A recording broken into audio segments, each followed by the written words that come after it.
Market जितना बड़ा है उसमें उतने तरह के लोग भी। कोई डे ट्रेडर है तो किसी को स्कैल्पिंग पसंद है, कोई वैल्यू इन्वेस्टर है तो किसी को स्विंग ट्रेडिंग पसंद है।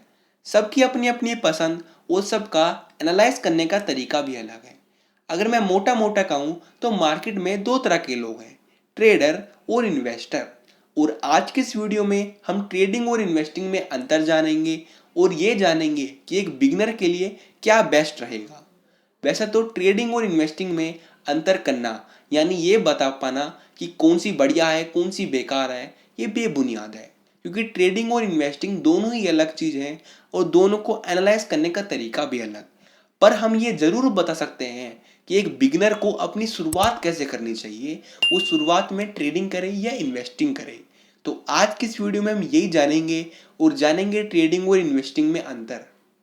आज की वीडियो में सबसे पहले हम ट्रेडिंग और इन्वेस्टिंग में अंतर जानेंगे और इसके बाद इन दोनों को डिफ्रेंशिएट करेंगे on the basis of analysis. उसके बाद हम इसको डिफ्रेंशिएट करेंगे on the basis of time period और इसके बाद हम इसको डिफ्रेंशिएट करेंगे on the basis of risk और लास्ट में इन दोनों को हम डिफ्रेंशिएट करेंगे on the basis of money required. और लास्टली हमारा एक कंक्लूजन भी होगा जिसमें हम ये बात करेंगे कि ट्रेडिंग और इन्वेस्टिंग में से एक बिगिनर को क्या चुनना चाहिए। वैसे तो अगर आप इस पूरी वीडियो को देखते हो तो आपको खुद ही समझ में आ जाएगा कि मेरे लिए यानी अगर मैं एक बिगिनर हूँ तो मेरे लिए क्या बेस्ट रहेगा, ट्रेडिंग या इन्वेस्टिंग। तो चलिए शुरुआत करते हैं आज की इस वीडियो की और जानते हैं ट्रेडिंग और इन्वेस्टिंग में अंतर क्या होता है। सबसे पहले हम जानते हैं ट्रेडिंग के बारे में। A trader buy and sell the share to gain profit and take the position for short period of time. यानी एक ट्रेडर वो होता है जो किसी भी कंपनी के शेयर को खरीदता है और बाद में बेच देता है और अपना मुनाफा निकाल लेता है बहुत थोड़े ही समय में।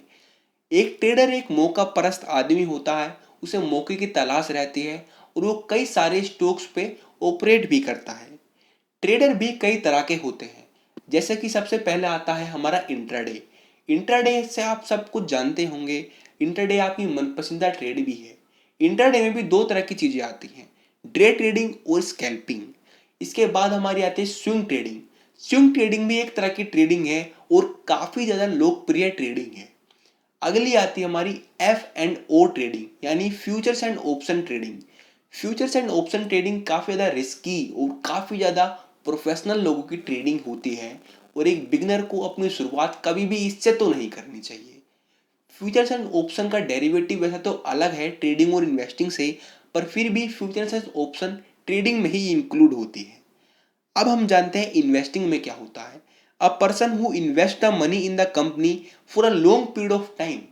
यानी अगर कोई व्यक्ति किसी भी एक कंपनी में अब एक लंबे अरसे से उसमें पैसा लगाता है और अपनी पोजीशन बहुत लंबे समय के लिए होल्ड करता है तो उसे हम इन्वेस्टिंग कहते हैं। एक इन्वेस्टर हमेशा कंपनी की वैल्यू पे इन्वेस्ट करता है यानी वो वैल्यू पे पैसा लगाता है, ना कि उसके शेयर के प्राइस पे। अब इन्वेस्टर भी दो तरह के होते हैं। पहला आता है ग्रोथ इन्वेस्टर। ग्रोथ इन्वेस्टर वो इन्वेस्टर है जो उस कंपनी में इन्वेस्ट करता है जिसकी अभी कोई वैल्यू नहीं है, पर आने वाले समय में उसके शेयर का प्राइस बहुत ज़्यादा ऊपर जाएगा। दूसरा आता है वैल्यू इन्वेस्टर।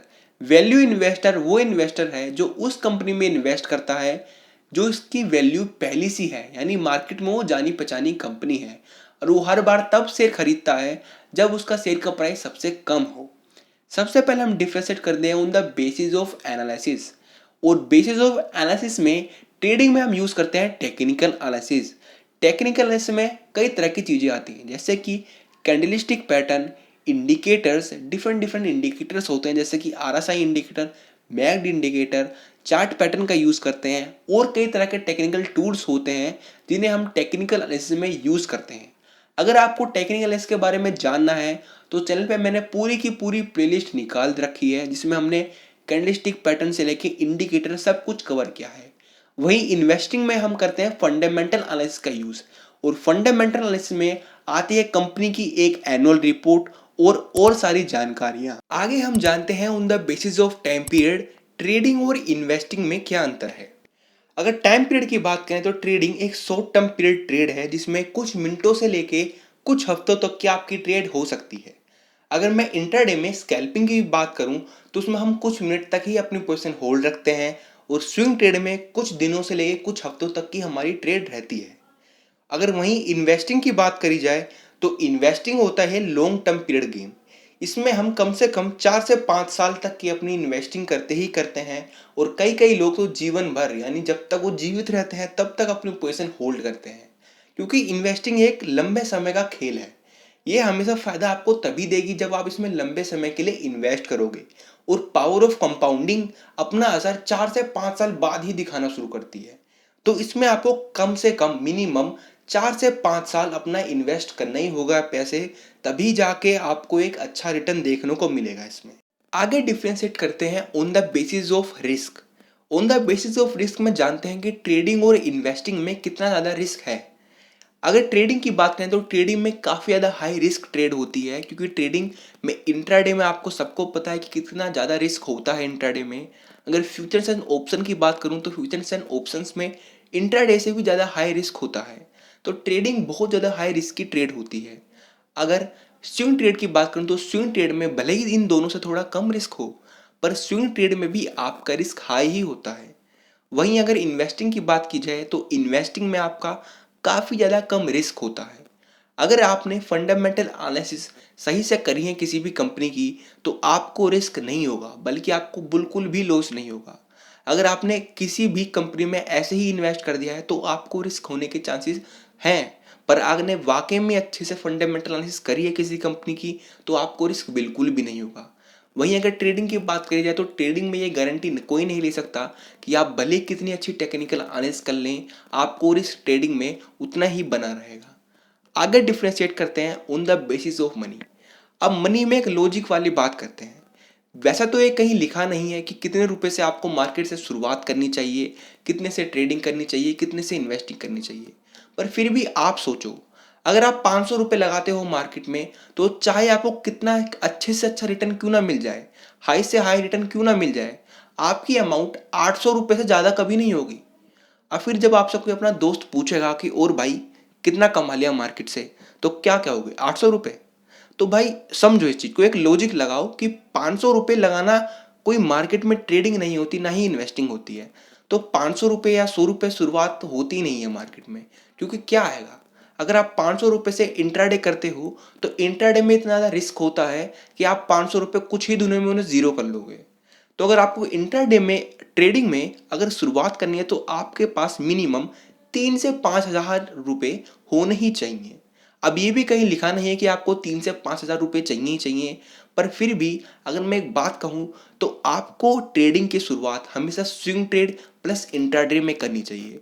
आपकी जो अमाउंट है 3 से 5 हज़ार रुपये, इसे आप 60-40 रेशियो में या 70-30 के रेशियो में बांट लें, ताकि आप स्विंग ट्रेड भी कर पाएँ और इंट्राडे भी कर पाएँ, क्योंकि इंट्राडे में बहुत ज़्यादा रिस्क होता है।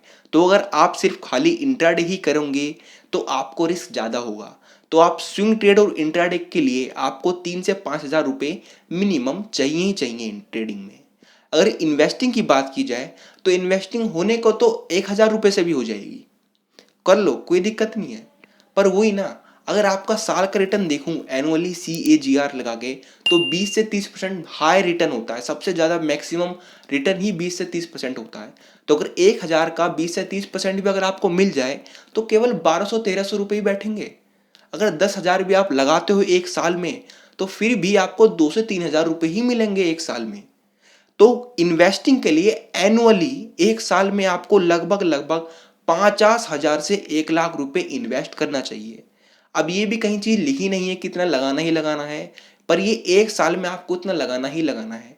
अब आपकी चॉइस है, आप सारा पैसा एक साथ लगाते हो या टुकड़े टुकड़े करके लगाते जाते हो।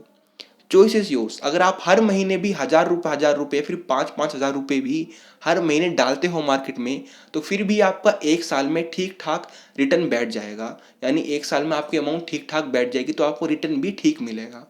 तो आपकी मर्जी है, आप महीने के हिसाब से हर बार इन्वेस्ट कर सकते हो या इन्वेस्टिंग में एक साथ पैसा लगाओ।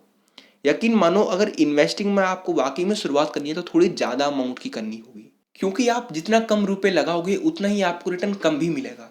अगर आप 10,000 रुपये ही लगा के छोड़ देते हो और ये सोचते हो तो ये 5 से 6 साल में 10 लाख बन जाएंगे, तो ऐसा नहीं होगा, बिल्कुल भी नहीं होगा।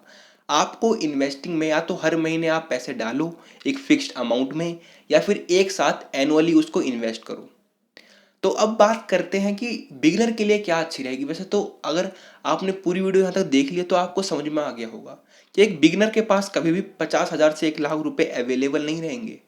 और रिस्क की बात करें तो वो रिस्क थोड़ा बहुत ले लेगा। अगर हम टेक्निकल एनालिसिस में बात करें तो स्विंग ट्रेड में काफ़ी कम रिस्क होता है। तो एक बिगिनर के लिए हमेशा ट्रेडिंग से ही शुरुआत करनी चाहिए अपनी। बिगिनर के लिए ट्रेडिंग ही बेस्ट रहेगी। अब मैं ये नहीं कह रहा हूँ कि इन्वेस्टिंग करें ही ना, नहीं। एक याद रखना बात, अगर आपको अपनी नेटवर्थ बनानी है तो केवल वो इन्वेस्टिंग से ही बन सकती है, ट्रेडिंग से कभी भी नेटवर्थ बनेगी नहीं। यानी आप अमीर तो केवल इन्वेस्टिंग से ही बन सकते हो, पर अगर आपको मार्केट की रियल नॉलेज चाहिए तो आपको ट्रेडिंग से ही शुरुआत करनी होगी। आप धीरे धीरे ट्रेडिंग से शुरुआत करें और धीरे धीरे मार्केट में भी इन्वेस्ट करते जाएं, तो ही आप एक सफल ट्रेडर और सफल इन्वेस्टर बन पाओगे मार्केट में। तो आपको समझ में आ गया होगा कि बिगिनर के लिए ट्रेडिंग ही बेस्ट है। आपको अपनी शुरुआत मार्केट में ट्रेडिंग से ही करनी चाहिए। अब लेते हैं आपसे अलविदा। I hope you enjoy this video. तो भाई चैनल को सब्सक्राइब करें और वीडियो को लाइक जरूर करें। और हाँ, घंटी वाला आइकन को भी जरूर दबाएं ताकि आपको न्यू वीडियो की नोटिफिकेशन मिलती रहे। Thank you for watching this video.